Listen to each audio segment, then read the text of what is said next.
Bismillahirrahmanirrahim. Assalamualaikum warahmatullahi wabarakatuh.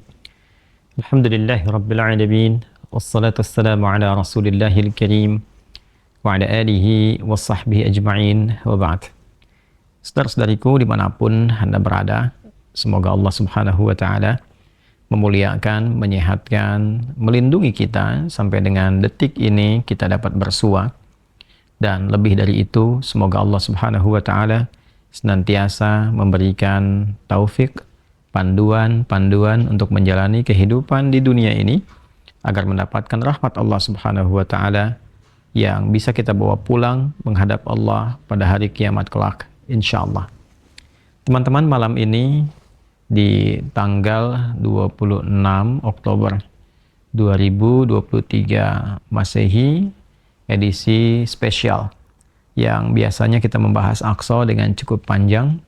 Kali ini kita ingin berbagi pesan yang sangat singkat, yang dalam singkat ini kita ingin mengingatkan baik kepada diri saya pribadi dan kepada kita semua tentang satu bagian dari ayat Al-Quran yang kiranya penting kita renungi, yaitu Quran surah ke-81 At-Takwir di ayat ke-26, saat Allah subhanahu wa ta'ala berfirman, Fa'ina tadhabun, maka engkau itu sesungguhnya mau kemana?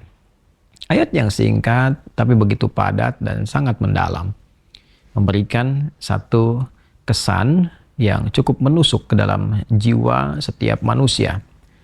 Pertanyaan yang datang langsung dari pencipta kita, sesungguhnya engkau mau kemana? Allah sudah menjelaskan mengapa kita diciptakan. Allah sudah memberikan jalan kehidupan bagi kita dan menerangkan konsekuensi di balik pilihan-pilihan yang kita tetapkan untuk menempuh jalan-jalan yang dimaksudkan. Bila benar, resikonya seperti ini. Bila salah, konsekuensinya demikian. Maka, di antara sekian manusia yang telah mengetahui semua konsekuensi itu, terkadang masih mengedepankan bujukan-bujukan atau bahkan pengaruh-pengaruh nafsunya agar bergeser dari nilai-nilai kebaikan, bahkan nilai kemanusiaan yang telah Allah tetapkan. Ketika Allah menyampaikan, tidaklah aku ciptakan jin dan manusia itu kecuali untuk menaati aku, untuk beribadah kepada aku. Jadi sifat menjalani kehidupan di muka bumi ini adalah dilandaskan pada kepatuhan kita kepada Allah subhanahu wa ta'ala. Kepatuhan itulah yang disebut dengan ibadah. Patuh, tunduk, patuh, bahasa Arabnya itu disebut dengan Islam. Jadi Islam dalam pengertian etimologi secara bahasa artinya tunduk, patuh, taat. Orangnya disebut dengan Muslim. Jadi setiap manusia itu konsekuensinya memang mesti patuh, tunduk dan taat kepada Sang Pencipta, yaitu Allah Subhanahu wa ta'ala.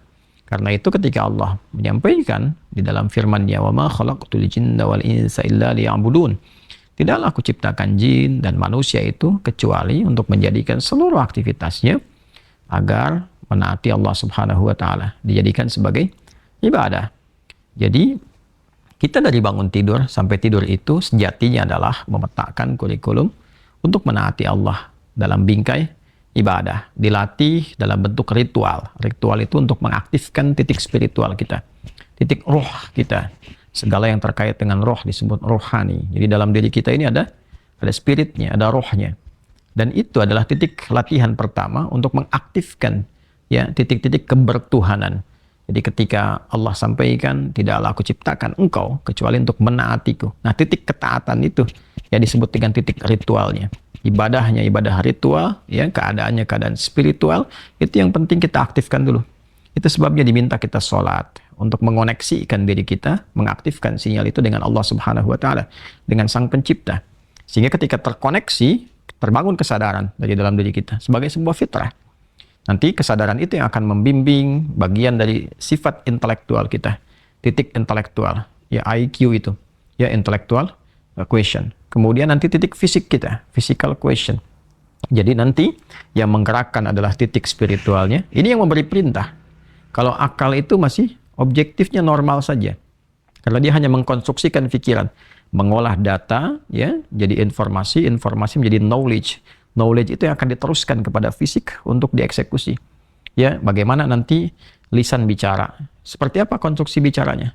Mengatur katanya bagaimana? Memilihnya seperti apa? Menjelaskannya bagaimana? Tapi perintah untuk melakukan itu sumbernya dari sini. Ya, dari titik terdalamnya. Di dalam itu cuma ada dua. Ada jiwa takwa, ada jiwa fujur. Fa'alhamaha fujuraha wa taqwaha. Maka di dalam diri manusia itu, di titik paling dalamnya itu, ada nilai kebaikan, disebut dengan takwa, karakter moral kebaikan. Ada yang buruk disebut dengan fujur. Nama lainnya disebut dengan nafsu.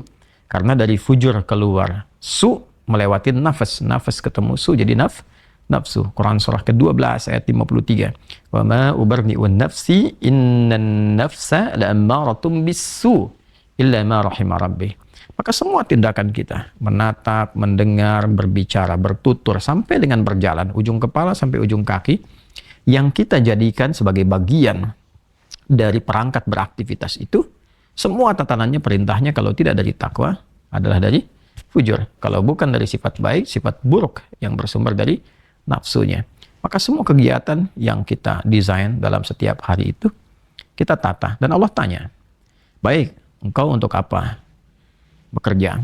Ya Allah, saya ingin mencari rezeki. Baik, bagus. Untuk dapat uang. Setelah dapat uang mau kemana?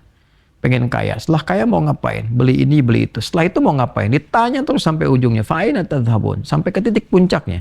Kalau kamu sudah meraih apa yang kamu inginkan itu, harta sudah banyak, terkumpul, sudah mewah, rumah sudah megah, mobil melimpah, hidup juga kaya begitu rupa, terus mau ngapain?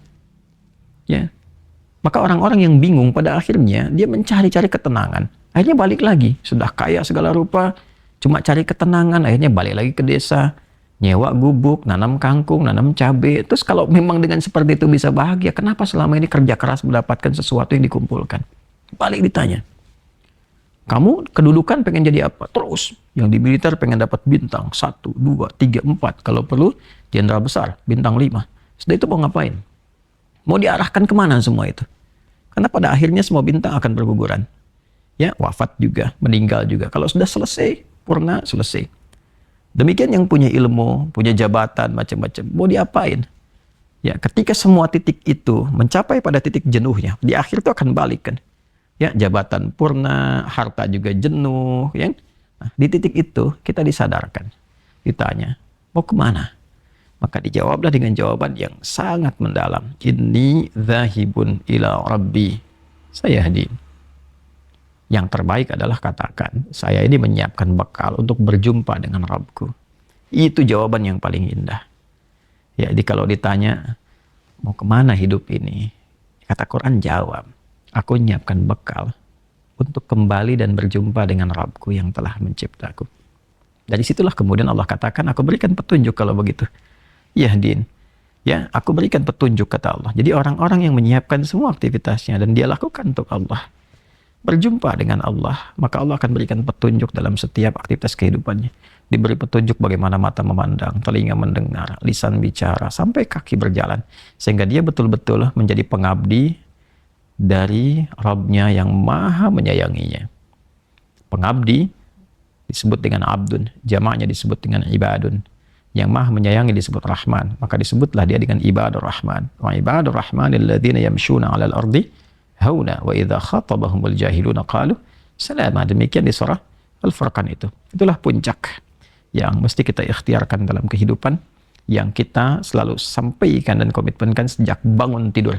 Dan kita katakan, alhamdulillahilladzi ahyana ba'da ma amatana wa ilaihin nusyur. Terima kasih ya Allah, segala puji hanya milik-Mu yang telah memberi kesempatan hamba menjalani kehidupan. Padahal Engkau telah tahan nyawa hamba tadi dalam tidur. Sesuai ajal Kau berikan kesempatan. Hamba berjanji ya Allah, hamba akan menyebar beraktivitas untuk mencari bekal menghadap-Mu. Saudara-saudariku, sedalam, sejauh, sebanyak kegiatan, aktivitas jabatan yang telah kita kumpulkan, harta benda, pengetahuan, sampai detik ini, apakah betul-betul sudah kita siapkan sebagai bekal untuk bertemu dengan Allah? Atau hanya sekedar mengumpulkan semua itu tanpa arah, yang pada akhirnya bertemu dengan kejenuhan kembali? Renungkanlah malam ini, malam Jumat. Jumat saat manusia pertama diciptakan, diturunkan di surga, mengawali misi di dunia, diwafatkan, dan di titik itu kita akan berpisah dengan dunia.